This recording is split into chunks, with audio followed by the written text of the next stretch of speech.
Hello mga apo! Nandito naman tayo sa tabi ng ating mga plants. Dahilan sa yung aking channel ay Plants with Lolo Fred. Mayroon tayong bagong project ngayon sapagkat gusto kong iripat yung aking mga adenium bonsai. At nandito yung mga bonsai pots. Kaya ngayon, ang project natin ay paano magripat ng mga dati na na-start na bonsai. Actually, yung in-upload ko, salamat po sa mga nag-views. Okay? Kaya lang, yung pong aking pot doon noon ay nabasag pa. Maalala po ninyo. Flashback. Ito po yung pong bonsai pot. Oops, nabasa. Oops, nabasa. End of flashback. Ngayon, irilipat po natin yon. Kaya pupuntahan ko ngayon doon. Yung ating paglipat ay from the start. Okay. Kaya yon. Kunin natin yung puntahan ko dito yung isa sa mga bonsai pot. Ito. Ito ang gagamitin ko. Yan. Okay, malaki. At una, gusto kong banggitin dito, sa mga bonsai pot, be sure na mayroon siyang butas. Kasi simento na ito eh. Actually, itong kaya na may mga nagtatanong, bakit daw mint green yung kulay? Actually, itong kulay na ito ay favorite na color ng misis ko. Kaya, yun din ang inilagay kong kulay. Now, ito. Sa bonsai pot, kasi yung shape niya ay parang kawa o palayok. Ngayon, pag inilagay mo na yung plant, yung mga ugat niya, una sa lahat, walang kakapitan. Kaya ito, mayroon akong pinadesign na ito, dalawa. Yan, dalawang paris po ito. Yun. Yan. And then yun. Okay, dito rin. Actually, ang purpose nito ay lalo kung magripat ka, dito ko ilalagay itong alambre na ito, aluminum po ito, para hindi kalawangin. Yan. Okay. Another one, dito. Kung mayroon kayong ma-purchase na bonsai wire, maganda rin na ito yung ilagay. Kaya lang ito ay wire ng electricity na aluminum. Scrap po ito na kinuha ko. Okay, so nakaganon yun. And then, of course, dito tayo sa loob nito, i-fold mo. I-fold mo yon para hindi siya mahugot.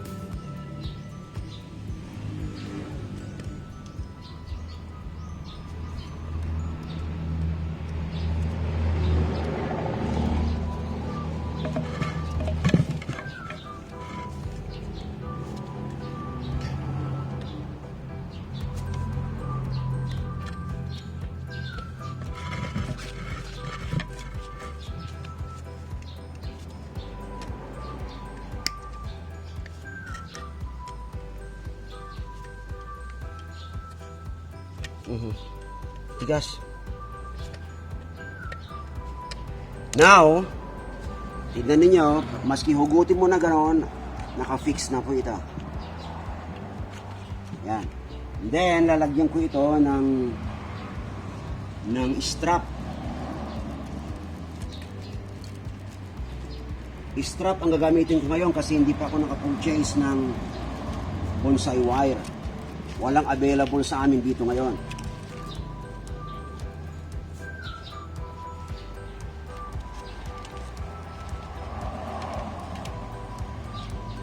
Ngayon, pupuntahan ko na yung ating dating project na bonsai na adenium at iyon ang irilipat ko dito.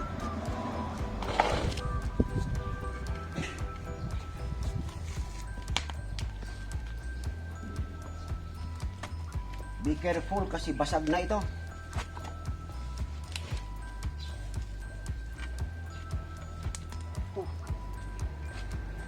Ito yon, maalala po ninyo noon.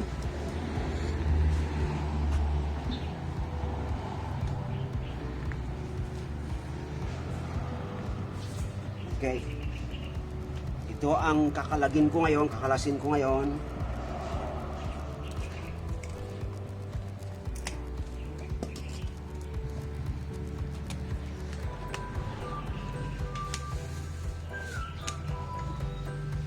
Dahilan sa ito ay bonsai na noon pa, kaya ganyan na yung shape.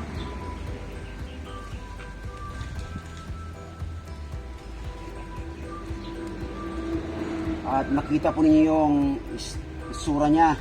Ito po siya yung ginawa natin noon na project. Ito po yung kinain ng caterpillar. Kaya nahuli na po, wala na po siyang usbong. At saka yun, kinain ng caterpillar, lumipat dito. Plus doon sa part na yon. Pero ito ngayon ay nag-ready na po sila mag-bloom ng flower. Pansinin po ninyo yun. Naka-ready na po yung flower niya na lalabas. Okay. Dito rin. Oh. Lahat po yan. And then dito sa mga part na yan, tutubo po yan. Kaya sa mga apo, mga lolo't mga lola na mahilig magtanim, may project na ganito. Be careful, always visit your plants kasi may mga intruder, may mga nangangain ng mga usbong niya. Ano, kunin ko ito.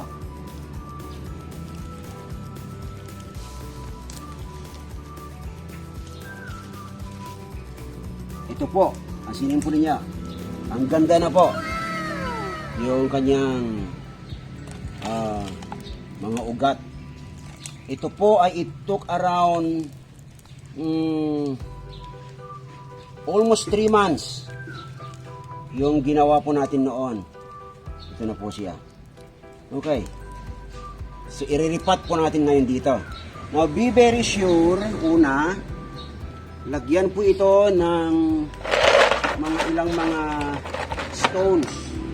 Ilagay ko ito dito para sa ganon ay yung butas na yon hindi po matakpan ng lupa. Kasi once natakpan ng lupa yan, hindi magdidiretso, hindi magdidrain yung tubig, mabubulok po yung bonsai mo. Kaya ito, ilagay mo dyan para sa ganon, yan ang pinaka para pwede po siyang mag-drain. At the same time, doon na rin kakapit yung mga new na roots niya.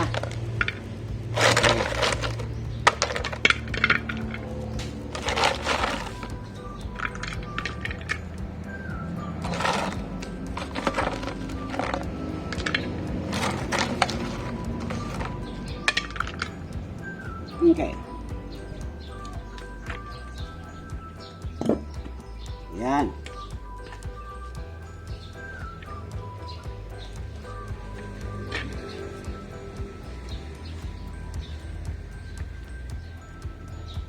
Dali lang. Oops. Hold it.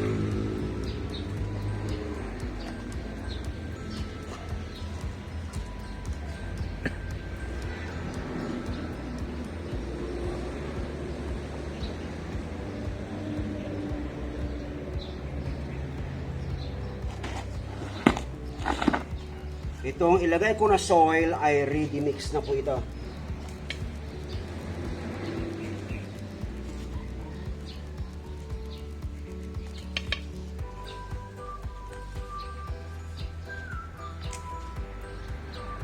Itong soil na nilalagay ko, naglagay po ako ng binanggit ko noon, yung neem gold.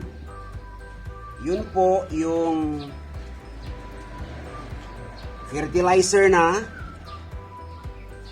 pesticide pa, at saka fungicide. So, 3 in 1. So, I would suggest na yun po yung gamitin ninyo. Doon sa previous na mga updates natin, ay inilagay ko pa yung picture ng pinaka-pack ng neem gold. Yun po ay by Macetera.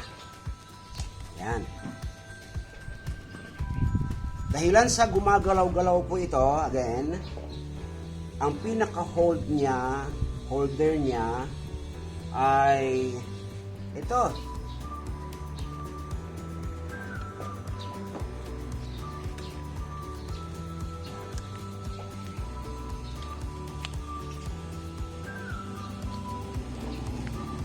Pwede mo itong i-connect doon sa roots.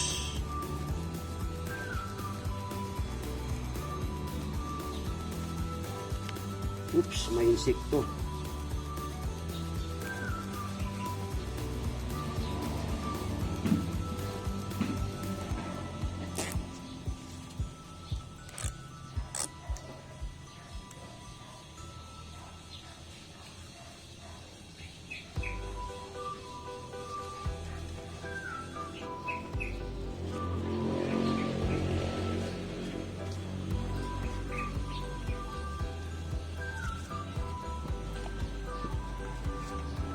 Mahigpit.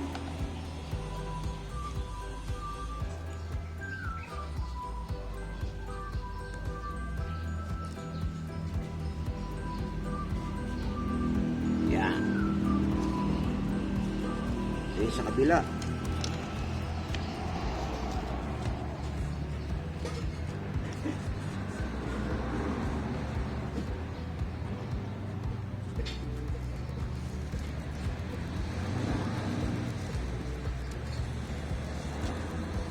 Para maging balanse.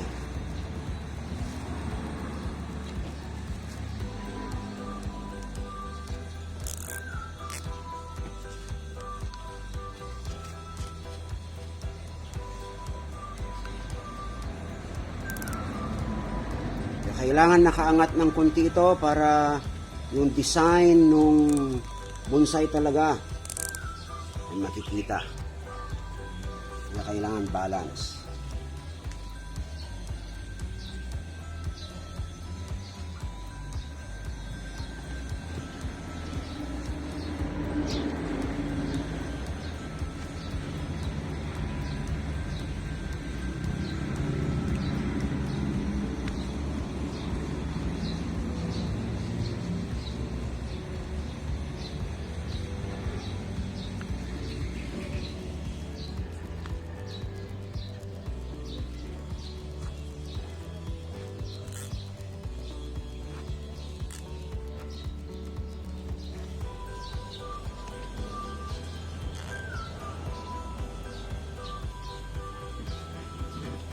Ang design ng bonsai ay yung kanyang roots.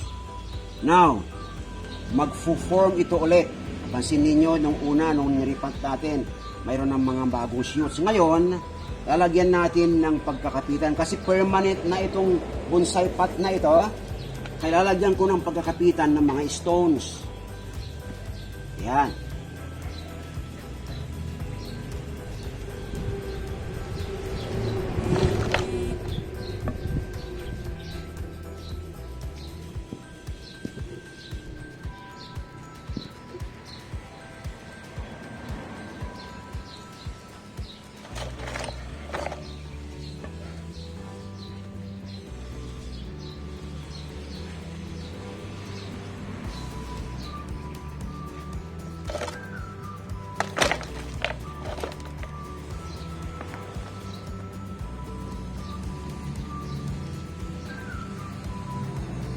Para mabalansi po siya.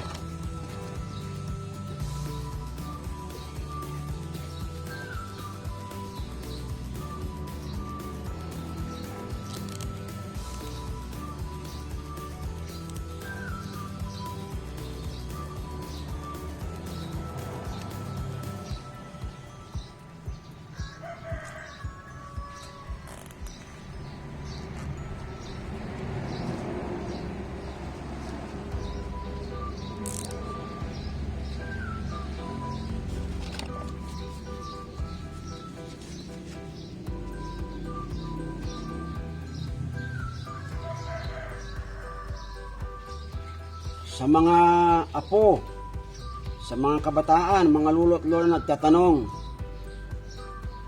baka tanungin ninyo paano yung roots niya na train. Iba yung root training at saka itong actual na bonsai. Okay, kaya balikan na lang yung mga videos ko na inauna kapag mayroon kayong mga questions sa mga roots. Yan. Sa isang araw, i-update ko din yung root training na malalaki na yung mga roots.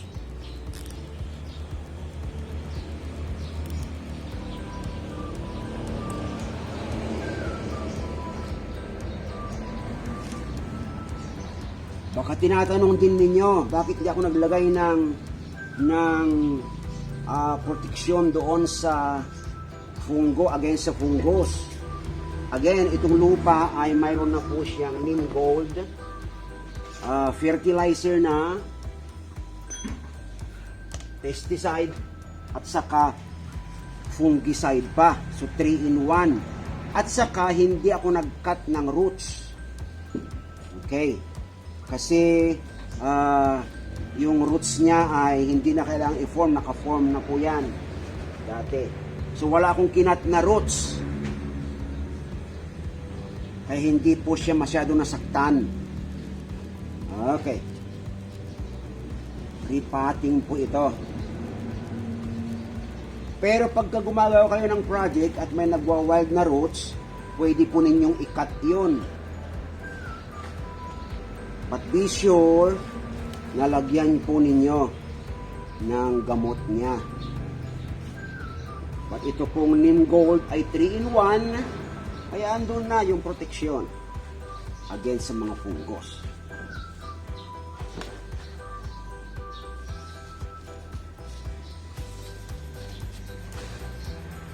Pagka nairipat nyo na, okay, huwag nyo munang papaarawan kaagad sa first day, second day, third day.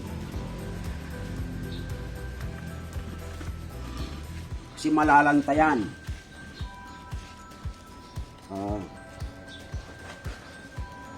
Ngayon, pagka medyo nalingat kayo at nailagay nyo kaagad sa araw at tinignan ninyo ay medyo nalalanta, ililim ka agad para hindi mag-suffer naman, hindi masaktan yung bonsai mo.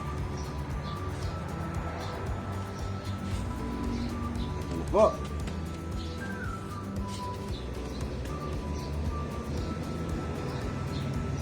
Very simple and very easy.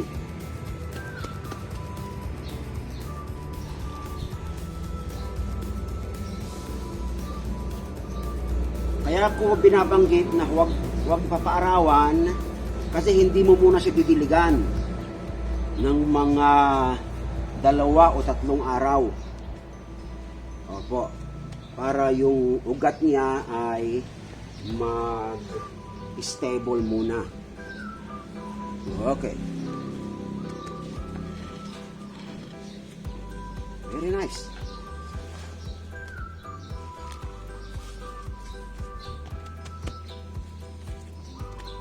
Yun lang po. Sa mga bago na nagbukas sa aking channel, don't forget to subscribe and then click on the bell slot. Para sa ganoon, pagka mayroon pong mga new na videos na i-upload ko, ay manonotify po kayo. Okay.